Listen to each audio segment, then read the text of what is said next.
Hello, welcome to our presentation on Chapter 4 on physical growth and development in infancy. This will be our makeup presentation. Your presenters today will be Oscar and Johnny. Okay, perfect. So let's proceed. Let's start with the introduction. In the early stages of life, physical growth and development in infancy are paramount in importance. So we want to take into account that in early development, this is when, the creature will eventually differentiate into the larger organism. In our case, that will be a human.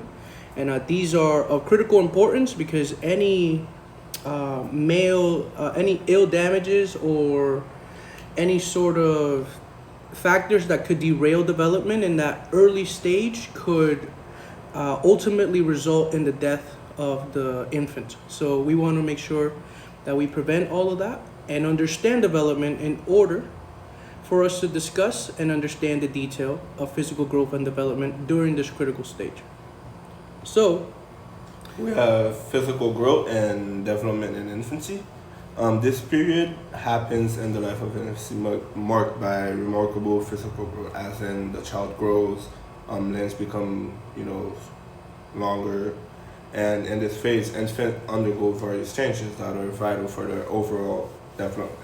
These changes can be broadly categorized into four key areas, as in pattern growth, height, weight, the brain, sleep, and nutrition. I would also say, yeah. So let's move on. Okay. So we have patterns of growth that can be distinguished during early development. In infancy, we see infants experience rapid patterns in this growth that are characteristic of their stage of life. So we could consider this stage of life being marked by aggressive development or very drastic development as we go essentially from one cell to a very complex organism within several months. So these patterns encompass the body and the changes that happen in proportions. We can include muscle development, also the growth of the skeletal system. Into this stage of development, we can also think about other facets such as the brain is also developing at this time, also the heart.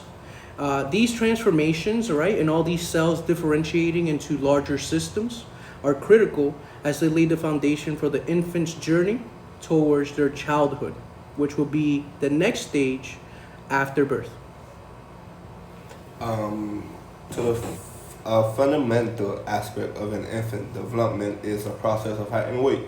So normally after a toddler begins to gain age, their limbs will grow, as I said before in the previous slide, their limbs will grow, they'll gain more weight and exponentially becoming a bit bigger. Also, these patterns can be visually depicted to showcase the significant alterations that occur during this initial phase of their lives, whereas these thoughts will become much more, bigger, and they keep growing faster and at an alarming rate. All right, so we have the brain.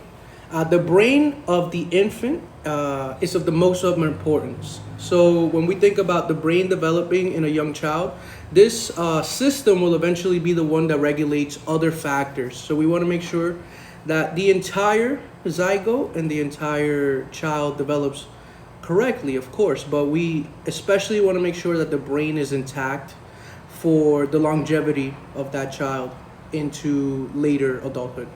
So the brain undergoes rapid growth and reaches several critical milestones. So we can consider this as just the critical steps that we want to ensure that our fetus reaches in order for it to be considered a healthy progression in development. These milestones include the proliferation of neural connections and the increase in overall brain size. So we can think about since more neurons themselves are being manifested or differentiated, they themselves are making more connections, which in turn makes the volume of the brain increase. We see this and understand this as neurological development, and it's essential for us to comprehend it for the overall growth and capabilities of our infants. Sleep. Also, sleep plays a pivotal role in an infant development. This section of the presentation explores the significance of sleep nurturing the physical and cognitive growth of an infant. It delves into the sleep patterns, duration, and how these evolve throughout infancy, highlighting the importance of establishing healthy sleep routines. So, we also see nutrition being covered in chapter 4, which is another critical component of infant development. As we all know, the body requires proper nutrients in order for it to have energy and material for it to further develop. So we consider nutrition a proper cornerstone in which we essentially use it to properly build our progeny. This segment is essential so that we discuss and cover the topics of breastfeeding, also an alternative, formula feeding. We also have the consideration for the introduction of solid foods to infants, and we also understand the distinctions between these different foods, and see how these nutrients are required for development. Motor development in infants. Motor development in infants is a fascinating process that can be understood through the dynamic systems view. This perspective considers development as a dynamic interplay between various factors. Infants initially exhibit reflexes and voluntary movements that are essential for surviving and development of motor skills. So, and to resume what this is saying is that infants normally throughout their life have moments where they have reflexes, involuntary reflexes, right? Where they do things that they're, it's not, how do I say this? So we see certain phenomena of reflexes in children that we use to test cognitive and physical development. So we see that children and certain mammals come pre-programmed with certain behaviors that cannot be explained through conventional education, just because these are innate reflexes, such as we see the phenomena of infants gripping onto their caretaker. Yeah. That is a survival mechanism. That is not something that they do through their own volition, but rather instinctively. It's instinctively, which we would see in nature as the ability for the infant to grab onto the hair of a caretaker or to any other appendage, and that would, in certain cases, ensure survival. So we see motor skills, and in this case, we're going to focus on gross motor skills. So these are skills that require large muscle groups and allow the ability for mobility. So this is around the time when the infant will be able to roll around, they'll be able to crawl, they'll be able to sit upright. So you'll see more dexterity at this point in their motor movement and their ability to ambulate, yet they're not able to walk at this moment. So that would more encompass fine motor movements, which would be seen later in development. I also think that it's the muscles starting to align together to work together for the infant to be able to move. Yes. Fine motor skills. Fine motor skills involving precise coordination of small muscle groups, like I just said, into plays an infant mature. These skills enable actions like grasping objects and eventually manipulating them, which is critical for their cognitive and physical development, as the saying there. Perfect. So we see also sensory and perceptual development in infants. So sensory and perceptual development is further dexterity of sensory input.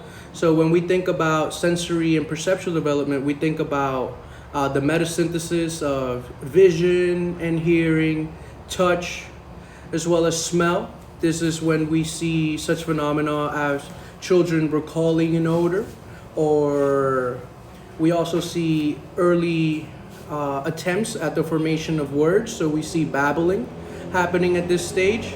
And this is the early perceptual development in which the child will establish sensory input and how that interacts with their environment. So, to conclude and to wrap up our presentation, we've covered Chapter 4, physical development in infants, and also other aspects of their development. So, in conclusion, we understand that this development in infants is multifaceted, and it encompasses physical development as well. Those break further down into motor and sensory perception, as well as motor capabilities for the child. This is critical as these functions will eventually allow the child to ambulate and to reason and use their cognitive faculties to the best of their abilities. So, just to wrap up, infant development is crucial. This stage in life is very essential for things to go as right as they can. So, we want to make sure that we monitor and reinforce all caretakers and parents all the necessary information that they require to make sure that their infants thrive in this essential part of their lives. And that they develop fully well without any problems. Yes. So thank you for coming to our presentation. Have a nice day. Thank you. Bye.